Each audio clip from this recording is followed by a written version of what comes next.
Hello viewers, আসসালামু আলাইকুম। Welcome back to my channel. যে যেখানে থাকো খুব ভালো থাকো, শুভকামনা নিয়ে শুরু করছি আজকের রেসিপি।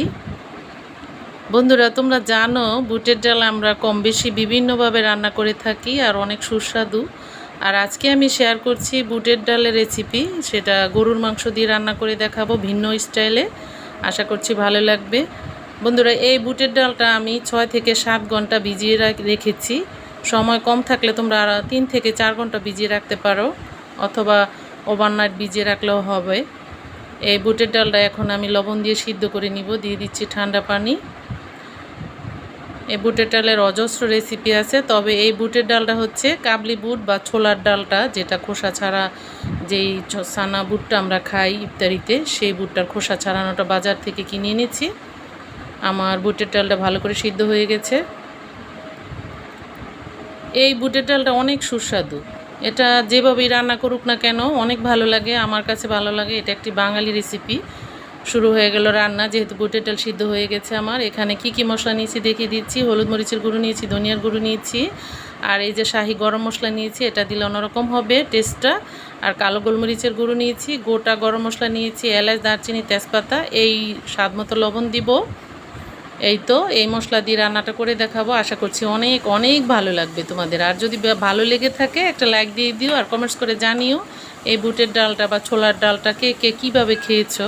কমেন্টস করতে ভুলো না যদি ভালো লেগে থাকে। আমি এখন পেঁয়াজটাকে নরম হওয়া পর্যন্ত ভেজে নিব, আর গোটা মশলাগুলো দিয়ে দিলাম। এই বুটের ডালটা রুটি, পরোটা বা ভাতের সাথে বিভিন্নভাবে আমরা খেতে পারি। এই বুটের ডাল অনেক সুস্বাদু। এই ডালটা গরম মশলা দিয়ে রান্না করলে, মাংস ছাড়াও যদি রান্না করে থাকি অনেক ভালো লাগবে। দিয়ে দিব আদা রসুনের পেস্ট আর জিরা বাটা। আমরা এই বুটের ডালটার মধ্যে জিরা বাটাটা দিই, এটা দারুণ একটা ফ্লেভার আসে। বাটা কাঁচা জিরাটা বেটে দিলে মাংস জাতীয় আইটেমগুলোতে, বুটের ডাল জাতীয় আইটেমগুলোতে খুব ভালো ফ্লেভার আসে। আমি এই মশলাটাকে ভালো করে কষিয়ে নিচ্ছি। এখন দিয়ে দিব গরু মশলা। এই যে দেখতে পাচ্ছ শাহি গরম মশলাটা অনেক, মানে এটাতে অনেক গরম মশলা আছে, সেগুলো মিলিয়ে আমি গুঁড়ো করে নিয়েছি। আমার এই শাহি গরম মশলার একটা রেসিপি আছে, ডিসক্রিপশান বক্সে দেওয়া থাকবে, চাইলে দেখে নিতে পারো। আর এটা যদি নাও থাকে তোমাদের কাছে, তাহলে তোমরা গরম মশলার গুঁড়ো করে দিয়ে দিতে পারো, যে কোনো গরম মশলা, তাহলে ভালো লাগবে। আর যারা ঝাল পছন্দ করো তোমরা কাঁচামরিচ ফালি করে দিতে পারো। আমি যেহেতু গোলমরিচের গুঁড়ো দিয়েছি যাতে ভালো ফ্লেভার আসে, এখানে 400 গ্রাম গরুর মাংস ছোট ছোট করে কেটে ধুয়ে নিয়েছি।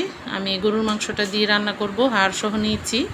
তোমরা বন্ধুরা যদি চাও গরুর মাংসর বদলে তোমরা মুরগির মাংস দিয়ে রান্না করতে পারো, অথবা মাংস ছাড়াও রান্না করতে পারো। এই বুটের ডালটা এই গরম মশলাগুলো দিয়ে রান্না করলে এমনিতেই ভালো লাগে, মাংস ছাড়াও খুব ভালো লাগে।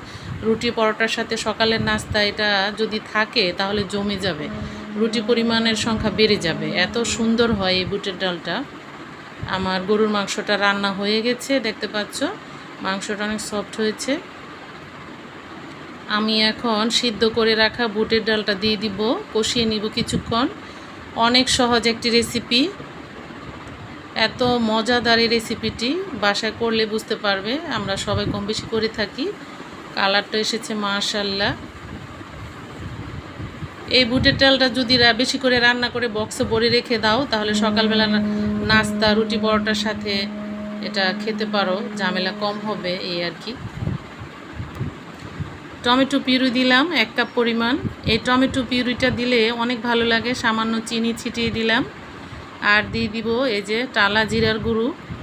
টালা জিরার গুঁড়োটা দিলে অনেক ভালো লাগে খেতে, দারুণ একটা ঘ্রাণ আসে। এই যে রান্নার কালারটাও অন্যরকম হয়ে গেছে, দেখতে পাচ্ছ খুব সুন্দর হয়েছে। টমেটো পিউরিটা দিয়েছি, এতে টেস্ট বাড়বে। তোমরা যদি না চাও তো টমেটো নাও দিতে পারো, কোনো সমস্যা নেই। আমার এই বুটের ডালটা হয়ে গেছে মাশাআল্লাহ। এটা গরম ভাতের সাথেও খুব ভালো লাগবে। গরুর মাংস তো এত সুস্বাদু, এটা দিয়ে যেটাই রান্না করুক না কেন এর স্বাদ দ্বিগুণ হয়ে যায়। সেটাই অনেক সুস্বাদু একটি রেসিপি।